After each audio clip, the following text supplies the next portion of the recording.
vamos a retomar de alguna manera parte del tema inicial de nuestra mesa redonda. Hace prácticamente horas se clausuró acá en Cuba la 7ª cumbre de la Asociación de Estados del Caribe. Se habló mucho sobre economía, los retos económicos y también sobre los desafíos medioambientales que tiene la región. Por esa razón tenemos como invitado para analizar este tema al doctor Ramón Pich Madruga, director del Centro de Investigaciones de la Economía Mundial, CIEM, otro de nuestros panelistas habituales. Muy buenas tardes, Pich. Y te propongo primero ver un fragmento, un collage de algunas declaraciones de mandatarios asistentes a esta cumbre con respecto a ese tema, el tema del cambio climático, uno de los grandes temas en esta cumbre para comenzar nuestro análisis. Veamos. La mayoría de nuestras islas tienen serias desventajas estructurales para competir en una economía global controlada con demasiada frecuencia por las grandes transnacionales, desventajas que tienen que ver con el tamaño de sus poblaciones y de sus territorios. Pero además, un nuevo factor ejerce influencia creciente en sus destinos. Hablo del cambio climático y de su terrible impacto sobre los recursos del Mar Caribe, sobre la intensidad de los huracanes y las inundaciones y sobre toda la población ante la amenaza real de la desaparición de sus territorios por el aumento del nivel de las aguas. 6 países de la región que integran el sistema de integración centroamericana: Belice, Guatemala, El Salvador, Honduras, Nicaragua, República Dominicana. Nos encontramos entre los países latinoamericanos más afectados por los efectos negativos del cambio climático, de acuerdo al Índice de Riesgo Climático Global del año 2015, publicado por Germanwatch. El carácter de nuestro pequeño tamaño, nuestra vulnerabilidad ante los desastres naturales, la fragilidad y las capacidades, Barbados y otros estados insulares en desarrollo deben ser reconocidos como una categoría especial, aunque todos los países, pequeños y grandes, son vulnerables al cambio climático. La vulnerabilidad y las necesidades especiales no deben unirse ni inferirse de conjunto. Esta región es la que menos ha aportado a las causas de cambio climáticos y somos los que más sufrimos los efectos y consecuencias, en ocasiones en condiciones impotentes para hacerle frente. Tenemos que ser protagonistas en esa discusión que tanto nos concierne. Nuestros gobiernos deberían trabajar conjuntamente para proteger los hermosos mares de esta región que compartimos. Además, siendo países amenazados por el cambio climático, debemos dar especial atención a la protección de nuestras comunidades en zonas costeras bajas. Bueno, veíamos, Pich, lo que decíamos al principio, una preocupación extraordinaria en esta cumbre por el tema del cambio climático, y esto nos lleva a preguntarte cuán importante es este tema en el Caribe, cuánto afecta y sobre todo qué papel tuvo en los documentos que se aprobaron en esta cumbre. Sí, Oliver, efectivamente, como hemos dicho en otras ocasiones, cuando hablamos del cambio climático no estamos hablando únicamente de un reto climático, de un reto medioambiental, sino ante todo un reto para el desarrollo. Pienso que este material y los debates de esta 7ª cumbre de la AEC demuestran justamente esto en un área que es particularmente sensible a los impactos del cambio climático. Hemos dicho también en otras ocasiones que dentro de las 5 principales preocupaciones globales en relación a este reto se encuentran, por ejemplo, el peligro en que se hallan los ecosistemas más frágiles y vulnerables, muchos de ellos en esta zona del Caribe, justamente en el Mar Caribe, todo lo relativo a los eventos extremos, la posibilidad de que puedan algunos de ellos ser más frecuentes, otros más intensos y en algunos casos más frecuentes y más intensos, como algunos de los mencionados acá, la mayor intensidad de los huracanes, la recurrencia mayor de situaciones de sequía, inundaciones, etcétera. El hecho de que los impactos son diferenciados sobre los distintos países, sobre las distintas regiones, pero suelen ser más afectadas aquellas comunidades más pobres, más desfavorecidas.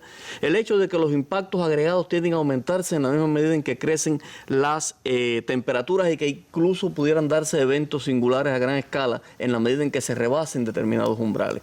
Los 25 países de la que conforman la AEC, por supuesto que están expuestos a este tipo de vulnerabilidades, de impactos, aunque por supuesto son diferenciadas también esas consecuencias en los distintos sectores. Prácticamente todos los sectores económicos serían afectados, como hemos dicho, la agricultura, todo lo referido con el turismo, el recurso agua. Importante, que es prácticamente la columna vertebral de muchas pequeñas islas. El turismo, si tenemos en cuenta que una buena parte de las instalaciones turísticas se encuentran en áreas de estos países que están son muy vulnerables, por ejemplo, a la elevación del nivel del mar, a este tipo de fenómenos meteorológicos que tienden a intensificarse, etcétera. También todo lo relativo a la salud, el sector de la salud, con la propagación, la proliferación de enfermedades transmitidas por vectores como esta que nos han estado acompañando en los últimos tiempos, todo el dengue, el incremento de la epidemia del dengue, el chikungunya, el zika, la fiebre amarilla, en fin, transmitidas por vectores y que en condiciones de elevadas temperaturas tienden a aumentar y a propagarse con mayor celeridad.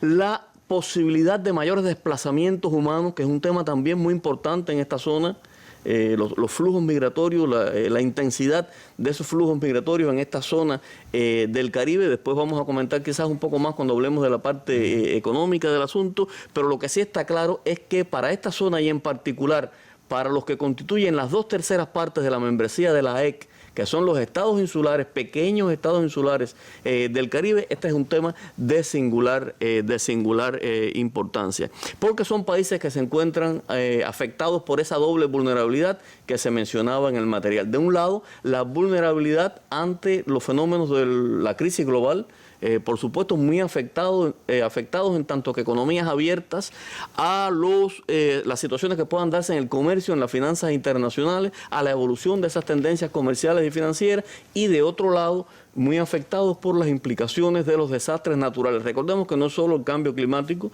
hay una alta propensión a desastres naturales en esta región que van más allá del cambio climático y tienen que ver también, por ejemplo, con erupciones volcánicas que de hecho se han producido, terremotos, en fin, recordemos el último terremoto que asoló a Haití, las implicaciones tan severas que tuvo, que todavía llegan hasta nuestros días. O sea que es una combinación de elementos en países que en muchos casos no cuentan con la capacidad de respuesta en términos de ingresos económicos, en términos de acceso a tecnología, en términos de redes institucionales que le permitan realmente enfrentar esta situación. Y es por eso que es tan importante la unidad, porque sería a través de la unidad que se puedan crear esas capacidades. Yo pienso que en el propio mandato que tiene la AEC es fundamental todo lo que pueda hacerse en términos de consultas, de concertación, de cooperación en esta dirección, porque es uno de los temas donde queda muy claro que la cooperación es fundamental, tanto a escala global, a escala regional como a escala subregional, que es el caso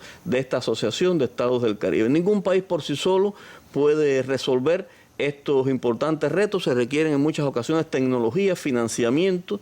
Por eso es que este tema, y de hecho los países insulares del Caribe y otros de la AEC, en el contexto de la aprobación o la adopción del Acuerdo de París, enfatizaron mucho la necesidad de esa necesaria cooperación internacional que debía materializarse por la vía de los necesarios recursos financieros y las tecnologías para hacer frente a esa agenda de adaptación y mitigación. Pero en este caso, sobre todo, la adaptación es la principal prioridad para estos estados insulares, para estos estados en general del Gran Caribe. En el caso de Cuba es obvio que es la adaptación la prioridad fundamental, pero bueno, es una agenda donde estos dos elementos son básicos, me refiero a la adaptación y la mitigación. Ahora, el cambio climático es uno de los retos, pero quien siguió los discursos en esta cumbre, quien leyó los documentos, pudo notar que hay referencias también a otros grandes retos que tiene el Caribe para la integración y para el desarrollo económico. ¿Cuáles serían los más importantes según Pichi?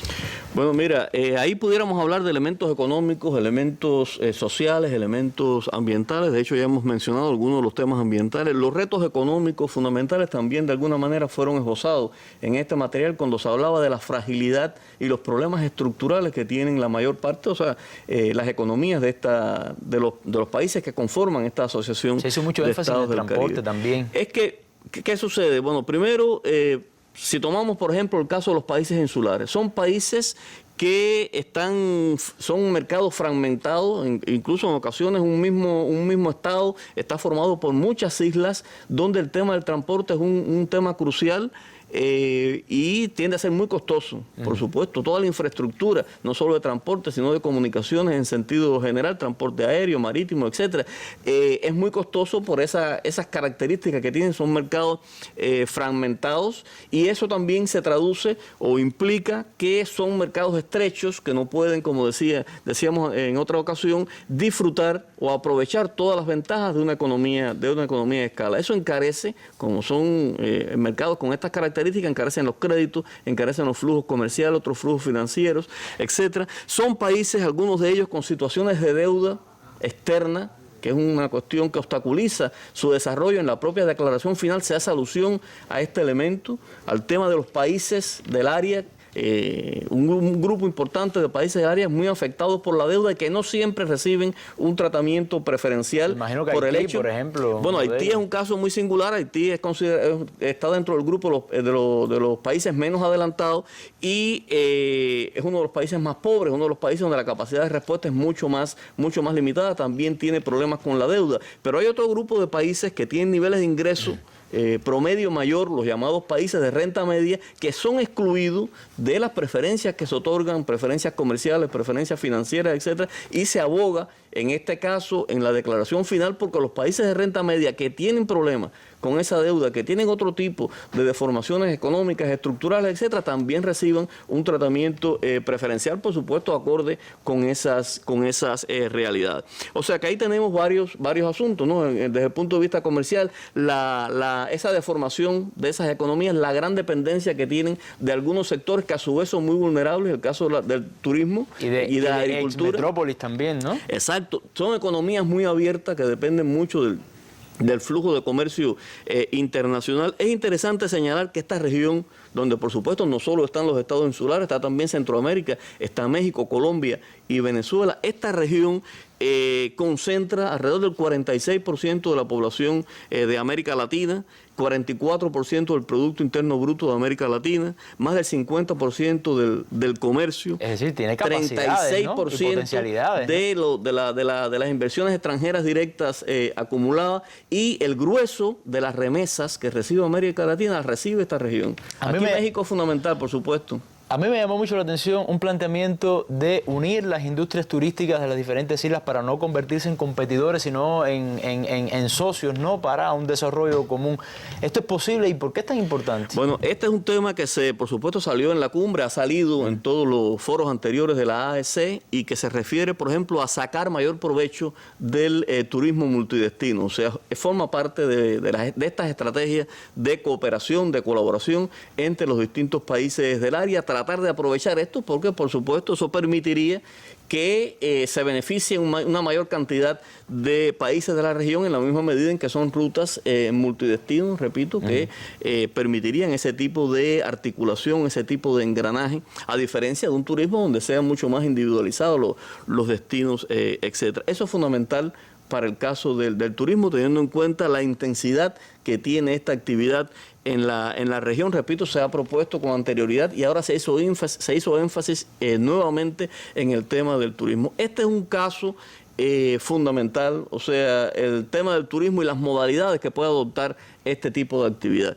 Es fundamental la promoción de aquellas modalidades de turismo, no solo considerando el aspecto multidestino, sino también que sean modalidades de turismo con un mayor valor agregado, que tengan un menor impacto sobre el medio, que tomen en consideración la necesidad de considerar este mar Caribe como un activo que tiene la subregión y que necesita utilizarlo de la manera más sostenible posible. O sea que son varios ángulos de este debate sobre esta actividad tan importante para el Caribe. Bueno, muchas gracias, Pitch, por este análisis. Yo creo que queda la certeza de que la integración caribeña depende mucho de la voluntad, más que de la rentabilidad, ¿no?, de esta integración, y que bueno, todavía hay mucho trabajo por hacer. Así que, bueno, muchas gracias por estar con nosotros en esta tarde. Ya estarás próximamente otra vez, seguro, atendiendo o hablando junto a nosotros de otro tema.